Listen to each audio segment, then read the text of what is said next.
Assalamualaikum warahmatullahi wabarakatuh. Bismillah, alhamdulillah, wassalatu wassalamu ala rasulillah.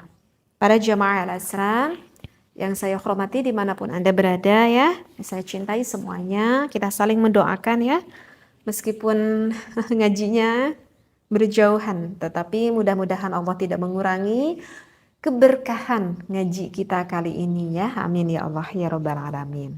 Yang ingin saya bahas kali ini itu sebetulnya sih dikarenakan saya itu ada yang bertanya ya di dalam komentar sih sebetulnya dia bertanya. Katanya teh gimana hukumnya bagi seorang istri. Dia menceritakan bahwa pada saat itu dia itu pengen ngajak gitu sama istrinya. Tetapi istrinya itu menolak.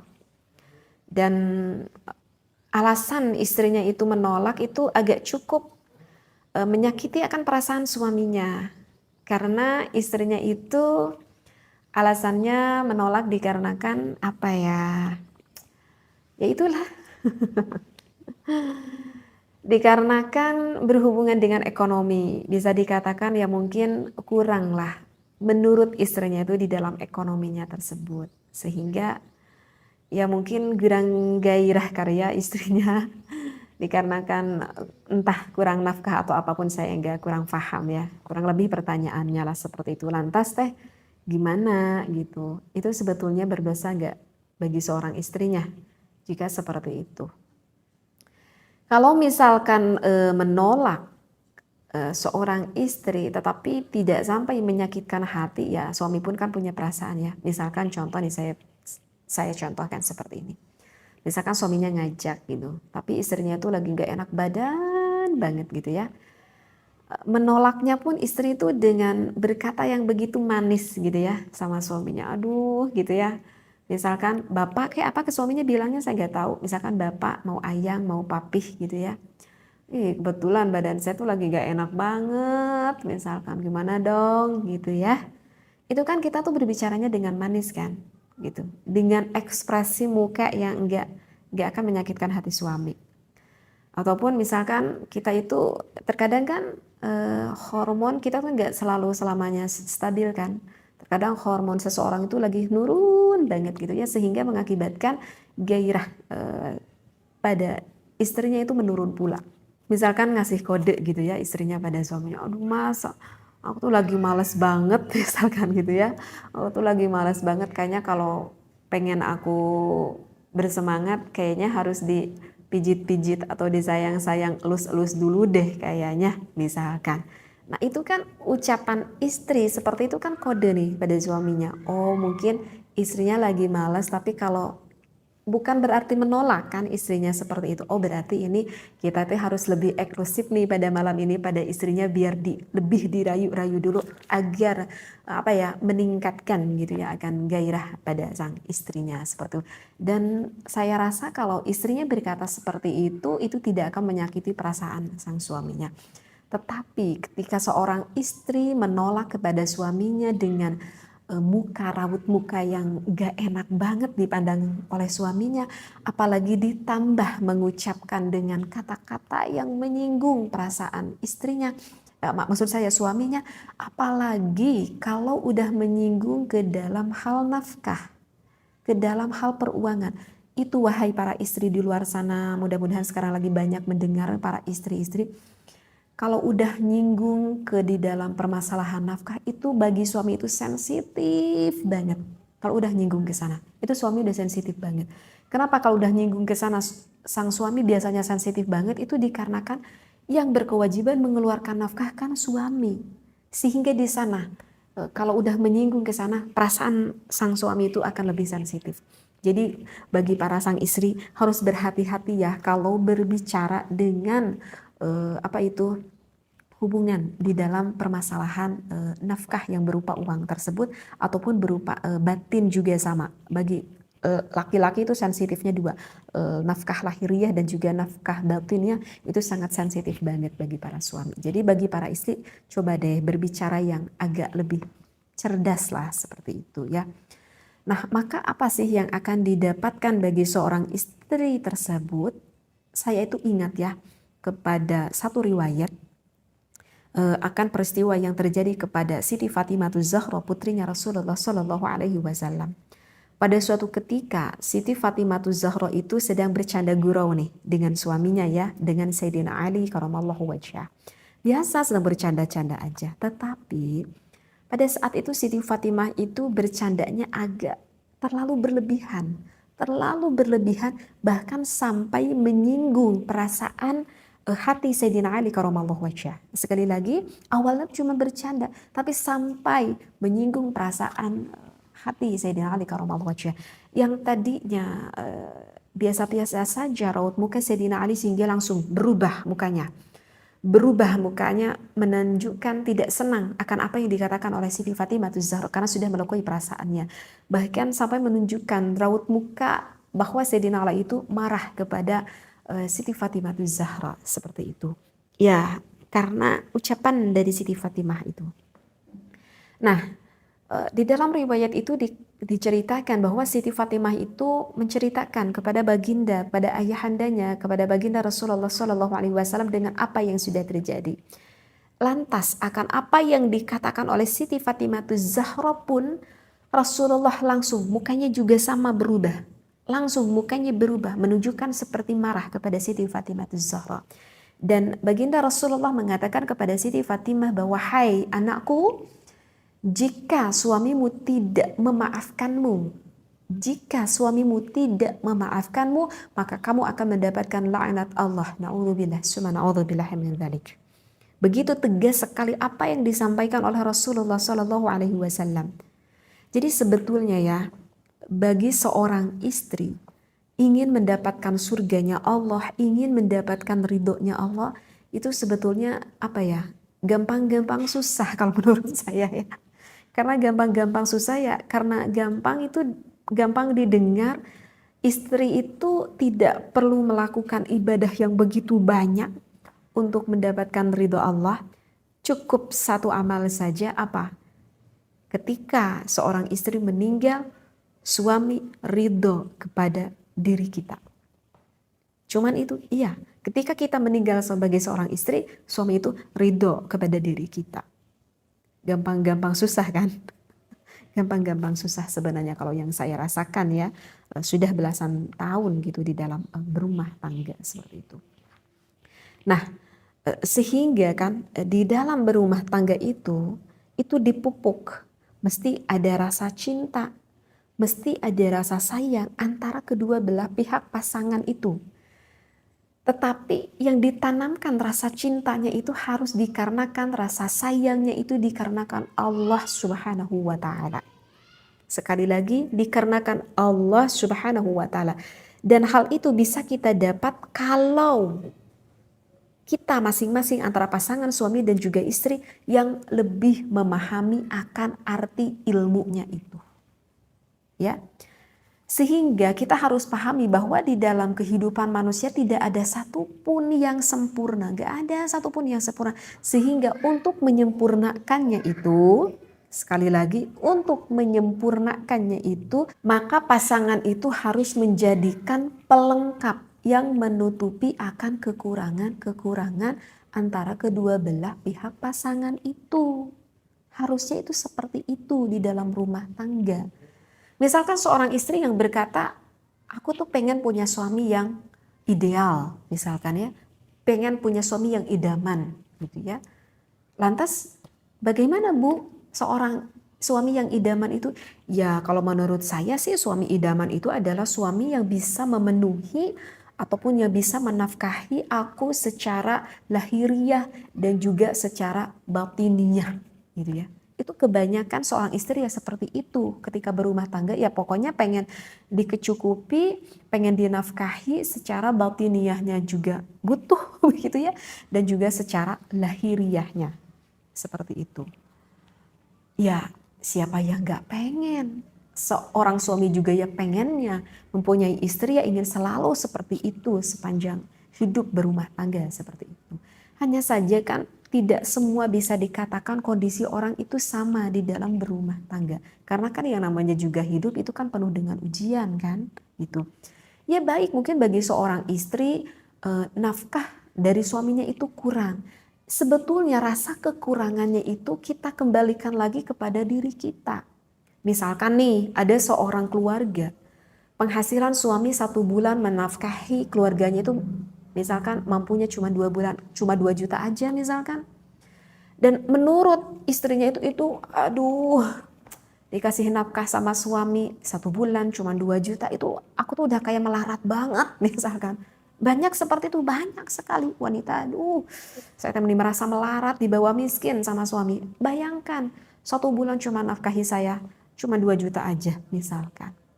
Tetapi Masya Allah, bagi pasangan rumah tangga yang satu keluarga ini, 2 juta itu sudah merupakan berkah yang harus begitu banyak disyukuri yang ia dapatkan di dalam keluarga tersebut. Betul tidak? Tidak bisa sama, tidak bisa sama seperti itu. Jadi, kalau seorang istri merasa bahwa nafkah dari suaminya itu merasa kurang, coba dong. Jadi seorang istri itu yang cerdas gitu ya.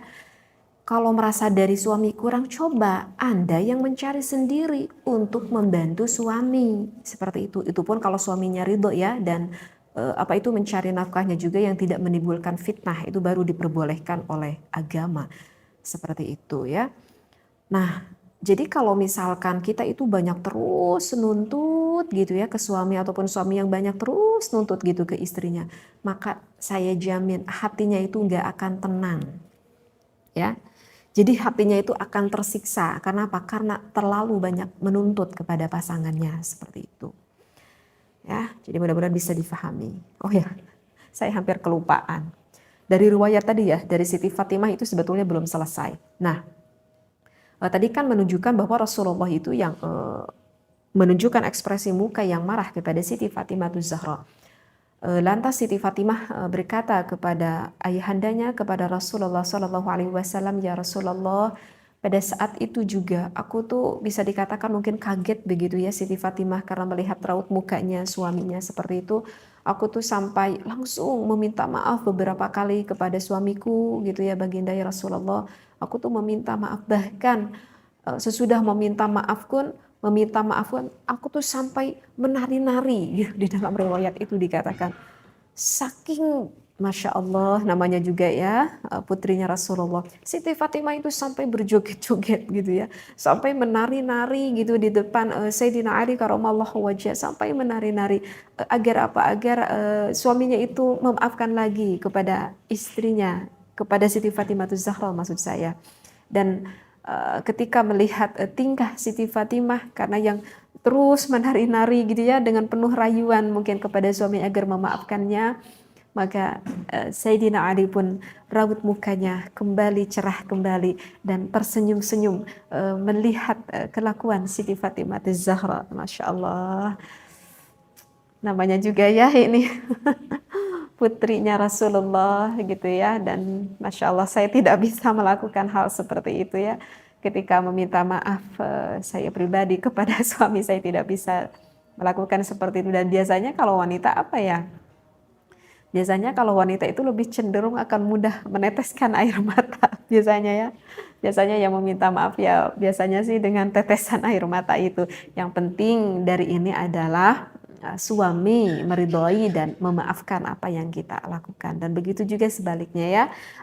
Jika hal itu dilakukan oleh suami, maka istrilah yang memaafkan suaminya, seperti itu. Nah, jadi dari polemik kita berumah tangga yang saya rasakan, ini mah yang saya rasakan ya, saya tidak tahu di luar sana, yang saya rasakan gitu ya sesudah belasan tahun gitu berumah tangga kita itu ya, yang saya rasakan itu terus terus belajar, terus belajar. Akan ada bumbu di dalam rumah tangga, itu akan ada selalu bumbu di dalam rumah tangga. Dan itulah hidup, perlu belajar. Emang itu yang saya rasakan. Ketika awal rumah tangga, saya itu yang belum terlalu paham, yang belum terlalu mengetahui, oh ternyata karakteristik ataupun sifat seorang laki-laki itu berbeda dengan perempuan gitu. Sehingga bertambahnya umur rumah tangga saya sedikit belajar, oh ternyata kalau misalkan kita berkata seperti ini kepada suami itu akan menyakitkan perasaan suami. Oh ternyata begitu. kita cari aja ilmu sana sini, kita cari ilmu yang memanfaatkan di dalam kita hidup berumah tangga. Sehingga ya, yang bisa saya simpulkan di dalam permasalahan ini itu ya, coba di dalam berumah tangga kita sedikit belajar untuk mengelola emosi kita, ya. Kita harus sedikit belajar untuk mengelola emosi kita, menekan rasa kesadaran kita itu. Karena ini sesuai ya dengan dalil Al-Quran, kalau tidak salah ada di dalam surat Al-Imran pada ayat 159. Tetapi maaf saya gak ketalar gitu ya ayat Qurannya, bisa dilihat saja ya nanti keterangannya, bahwa kita itu harus lebih bisa menekan rasa kesadaran itu. Jadi kalau saya gambarkan ya, kalau misalkan seorang suami misalkan yang lagi marah sekali, ini bahasanya lagi marah sekali ya kepada istrinya, dan tidak mungkin seorang suami yang normal ujuk-ujuk marah aja gitu kepada istrinya kalau istrinya tidak melakukan suatu kesalahan kan. Pasti marah itu ada sebabnya, kenapa gitu suami marah. Nah, kalau misalkan suami yang lagi marah banget, maka apa yang harus dilakukan istrinya? Yang harus dilakukan istrinya itu adalah diam. Jangan ikut ngobrol, diam aja gitu. Dan begitu pula sebaliknya, kalau istrinya yang lagi marah banget, maka suaminya aja coba yang diam, seperti itu. Tetapi terkadang di dalam suatu kondisi suaminya yang marah, istrinya juga ikut berbicara. Biasanya kenapa istrinya ikut berbicara itu dikarenakan karena istrinya itu mempunyai pendapatnya sendiri yang menurut dia mungkin tidak salah, dan menurut pandangan suami itu adalah salah gitu. Sehingga istrinya ya ikut berbicara seperti itu. Nah, kalau misalkan suaminya marah, istrinya juga ikut marah karena punya pendapatnya masing-masing yang menurut suami bahwa pendapatku yang benar, menurut istri bahwa pendapatku yang benar. Kalau udah dua-duanya bicara, dua-duanya berada di dalam tidak bisa mengontrol keemosian, maka itu akan sulit dan itu akan bisa berlangsung terus-menerus seperti itu. Jadi kalau udah seperti itu lebih baik mengalah salah satu gitu ya. Istrinya misalkan yang sedang lagi di kamar ini terus aja nyelos-celos, padahal suaminya yang lebih pertama marah. Kata suami ini gak akan betul, ya udah lebih baik suaminya itu dulu keluar dulu. Misalkan mau ke ruang tamu dulu, mau ke dapur dulu gitu ya. Jangan diteruskan, karena kalau diteruskan ini bisa menjadikan situasi yang bahaya. Kalau ini emosi semakin tinggi, dua-duanya emosi, yang dikhawatirkan adalah apa? Yang dikhawatirkan itu adalah seorang suami sampai mengucapkan ada bahasa talak atau bahasa cerai kepada sang istrinya. Itu udah bahaya sekali. Ya, itu dikarenakan udah yang gak kontrol emosinya seperti itu. Ya, jadi coba agak sedikit bisa menahan rasa sadar salah satunya. Kemudian coba pasangan suami istri itu lebih memahami ya, lebih belajar memahami, lebih peduli kepada pasangannya masing-masing gitu. Misalkan salah satu contoh ketika suaminya libur kerja sehingga melihat aktivitas istrinya di rumahnya, oh ternyata istriku di rumah juga capek banget ya, banyak sekali hal yang harus dilakukan ya. Mulai dari mengurus anak sampai membersihkan rumah, segalanya diurus dengan dirinya sendiri. Ternyata capek juga ya. Wajar kayaknya kalau istriku itu agak marah-marah, apalagi dikasih ekonomi yang kurang misalkan. Berarti itu kan suami bisa lebih memahami apa yang dirasakan oleh istrinya. Dan coba istrinya pun memahami apa yang dirasakan oleh sang suaminya. Oh ternyata begini ya suamiku mencari nafkah, Masya Allah. Gak kenal panas, gak kenal lelah, gak kenal ngantuk gitu demi keluarganya. Coba seorang istri lebih memahami akan perasaan suami seperti itu. Ya, coba lebih belajar untuk memahami. Dan coba untuk belajar menghargai pasangan suami masing-masing. Dan coba untuk pasangan suami istri itu untuk lebih menghargai keberadaannya gitu ya. Dan coba dong tanyakan apa sih yang membuat kamu tuh marah kepada aku, misalkan kata suaminya. Ataupun kenapa kamu itu berbicara seperti itu sakit gitu. Jadi kalau misalkan suaminya merasa sakit akan apa yang dikatakan oleh suaminya, itu harus dikatakan. Jangan sampai dipendam di dalam hati. Ya, ini wahai suami yang bertanya, jangan sampai dipendam dalam hati. berceritakan pada istrinya agar istrinya tuh tahu bahwa perkataan itu adalah salah, agar istrinya tidak mengulangi lagi perkataan itu kepada suaminya, karena itu akan menyakitkan perasaan aku. Katakan sama istrinya. Begitu juga istri itu jangan memendam apa yang enggak enak yang dirasakan oleh istri, langsung. Tahu gak mas, kamu berkata seperti itu tuh menyinggung perasaan aku. Ataupun suaminya berkata pada istrinya, tahu gak yang, tahu gak mah, kamu berkata seperti itu sangat menyakitkan perasaan aku. Biar tahu. Kadang kan pasangan suami istri gak tahu. Oh, aku gak tahu. Aku kira aku berkata seperti itu gak akan melukai perasaan kamu. Bisa mungkin terjadi, bisa aja terjadi karena gak paham. Gitu ya. Yang harus diperhatikan itu adalah harus menghargai keberadaan antara pasangan suami istri. Jadi jangan sampai seperti ini. Misalkan, jangan merasa bahwa aku tuh yang lebih capek. Misalkan suaminya berkata kepada istrinya, kamu tahu gak mah, aku itu di dalam keluarga tuh aku tuh yang paling capek. Misalkan, aku tuh cari nafkah tuh sampai gini, belum nanti aku dikasih tanggung jawab di akhirat yang begitu berat misalkan. Jangan berpikir bahwa wahai kamu suami adalah yang paling capek di dalam rumah tangga. Allah memberikan beban kamu mencari nafkah dan beban yang lainnya pertanggungjawaban nanti di akhirat itu udah disesuaikan oleh Allah. Karena kalau nggak disesuaikan maka Allah kan zalim dan Allah itu tidak zalim. Allah tuh sudah banyak memberikan kelebihan kepada suami yang mana kelebihan-kelebihan itu tidak diberikan kepada seorang perempuan. Kenapa? Karena memang Allah memberikan beban itu kepada sang suami. Begitu juga sebaliknya, sang istri jangan merasa bahwa aku itu yang paling capek di dalam rumah tangga ini. Aku tuh harus ngurus anak, harus ngurus rumah, harus ini, harus itu. Jangan berpikir bahwa seorang istri juga yang lebih capek di dalam peran berumah tangga. Tidak. Allah sudah seimbangkan, ini peran suami, ini peran suami. Sudah Allah ukur dengan kemampuan seorang perempuan dan juga seorang laki-lakinya masing-masing. Ya, jadi coba saling menghargai seperti itu.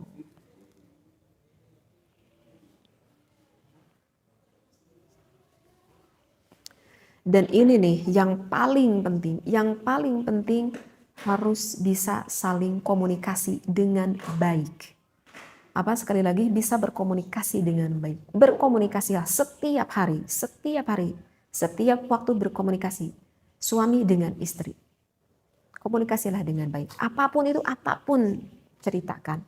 Apapun itu diobrolkan. Mau tentang pekerjaan, mau tentang anak, bahkan maaf. Tentang berhubungan pun antara suami istri itu ceritakan, komunikasikan. Bilang ke suami, bang aku gak suka gaya ini. Karena kalau gaya ini itu membuat aku sulit untuk keluarnya. Ceritakan aja. Biar nanti suami tahu bagaimana cara menyenangkan istrinya. Bilang kepada istrinya, Neng, aku tuh pengen gaya gini, misalkan. Gak apa-apa ngobrol gitu, gak apa-apa. Itu harus. Yang menjalani kan kalian berdua di dalam berumah tangga. Dan komunikasilah dengan yang baik. Ada keterbukaan. Jadi jangan dibicarakan hal-hal yang enak aja. Hal yang gak enak pun di dalam rumah tangga itu harus diceritakan. Seperti itu. Dan mungkin ada satu nih yang terakhir. Coba suami sering berkata kepada istrinya, dan istrinya sering berkata kepada suaminya. Berkata seperti apa? Berkata seperti ini yang sudah berumah tangga belasan tahun pun harus sering mengucapkan ini. Ucapkan apa teh? Mengucapkan ini. Misalkan suami bilang kepada istrinya, Mah gitu ya, kalau bilangnya mama gitu ya, apa aja deh bilangnya yang gitu ya. Aku tuh sangat bersyukur sekali kepada Allah. Kenapa? Gitu ya kata istrinya. Karena aku tuh sudah diberikan istri kamu. Baik, sangat baik sekali. Begitu juga sebaliknya, istri sering berkata kepada suaminya, Mas atau A gitu ya. Aku sendiri kepada suami, meski udah tua terus saja bilangnya A. Aku tuh bersyukur sekali pada Allah. Karena aku tuh diberikan suami seperti kamu. Meskipun secara pada hakikatnya suami kita itu banyak sekali kekurangan. Meskipun pada hakikatnya istri kamu itu banyak sekali kekurangannya. Karena apa? Karena saya itu ingat pepatah dari suami guruku berkata seperti ini. Kalau kita melihat pasangan, melihat istri ataupun melihat suami, jangan dilihat dari kekurangannya. Kalau kita terus melihat dari kekurangan pasangan kita masing-masing, maka selamanya akan kurang aja terus. Akan kurang aja terus. Kurang cantik lah, kurang baik lah, kurang kaya lah, kurang perhatian lah, kurang manis lah, akan kurang aja selamanya. Ya. Tetapi coba lihat pasangan kita itu adalah lihat dari kelebihannya. Maka kalau misalkan kita melihat pasangan kita dari kelebihannya, maka semuanya itu, kekurangannya itu akan dipandang cukup oleh kita pasangan masing-masing. Seperti itu. Jadi inti dari pembahasan ini yang saya sampaikan, mohon bagi pasangan suami istri harus terus saling memaafkan. Jika sang istri melukai perasaan hatimu, maafkanlah. Dan nasihatilah yang baik agar jangan sampai mengulanginya lagi. Begitu juga sebaliknya, jika suami melukai perasaan hati sang istrinya, maafkanlah. Ya, dan berkatalah yang baik kepada suami, "Mas, perkataan itu menyakitkan perasaanku." Jadi kalau saling memaafkan, nanti suami istri akan lebih mudah untuk mengintrospeksi diri sehingga ingin memberikan yang lebih baik kepada pasangan kita masing-masing. Sehingga keluarga kita menjadi keluarga yang penuh dengan keharmonisan, yang penuh dengan berkahnya Allah Subhanahu wa Ta'ala. Seperti itu ya, Bapak yang bertanya. Mudah-mudahan sedikit ada masukan dari saya, begitu bermanfaat dan begitu berarti bagi Anda dan juga para jemaah semuanya deh ya yang mendengarkan pada saat ini. Kita belajar ya, belajar. Karena sekali lagi ridhonya istri itu ada di tangan suaminya. Begitu juga sebaliknya, ridhonya suami ada di tangan istrinya. Oleh karena itu, permasalahan apapun yang terjadi, saling memaafkanlah. Wallahu a'lam, wabillahi taufiq wal hidayah. Wassalamualaikum warahmatullahi wabarakatuh.